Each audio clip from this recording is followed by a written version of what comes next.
Autism is oh gosh, I've always described it as a rewiring of the brain. A different wiring in your brain, and that your brain works differently in different ways. It's like a binary code that you've got in your DNA.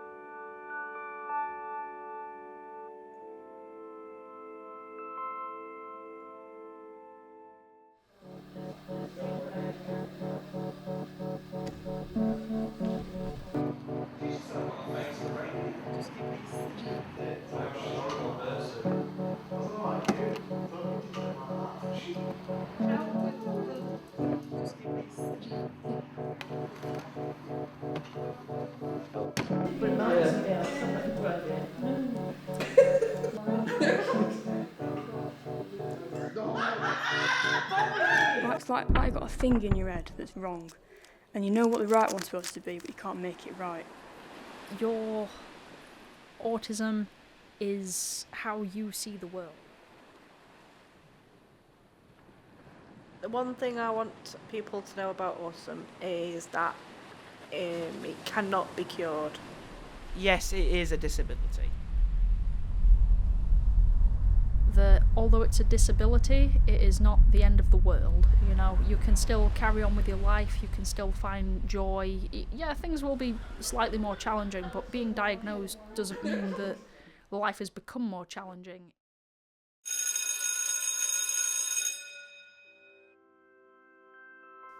I felt a bit lonely in school. I had like one good friend and everyone else was just there. When I used to get overwhelmed in class and storm out, I used to get in trouble for it. I couldn't do anything for myself because I used to think I was like a ticking time bomb kind of.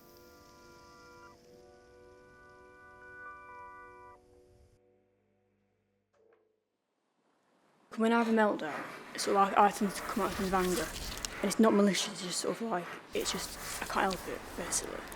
I treat it at school like it's sort of like it was only like I was deliberately being a pain in the arse to get sort of just to get my own way, but I sort of like it's not. We don't mean to behave the way we are behaving. It's just that's what happens. I went to two special schools. I just blossomed in there.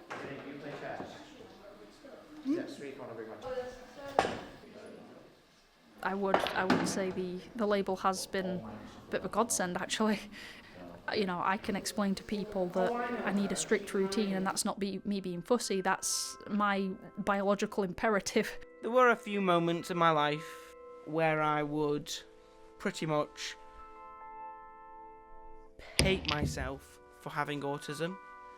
But then again, I moved over that and turned something I hated into something I eventually became alright with. That's a big mental health issue, is trying to find solutions to problems that other people don't have. I know when I'm anxious, it's an autism trait.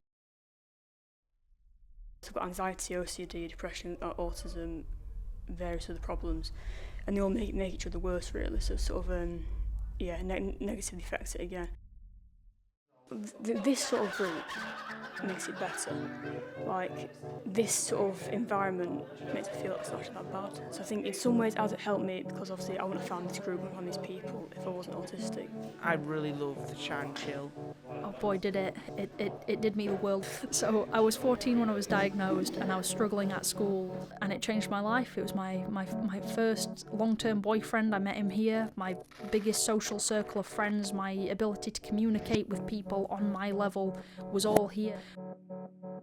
This sort of group is the only positive I can think of for it. Like, I wouldn't have found these people without being autistic, you know what I mean? This sort of like, even generally, the nice group of people I've met in my life, like, just so friendly and warm and inviting and just sort of nice, really. Just, it feels happy, safe.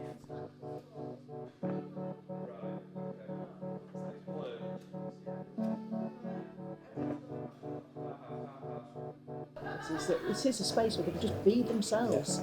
They don't, you know, they don't have to worry about, like Joseph, classic example, like tonight, he was so up after his interview, and then he was stimming all over, you know, shouting, making noises. He couldn't do that in another environment, really.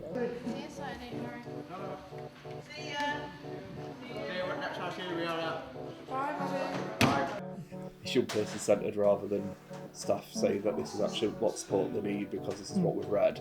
That actually we tailor packages of support to meet students' needs.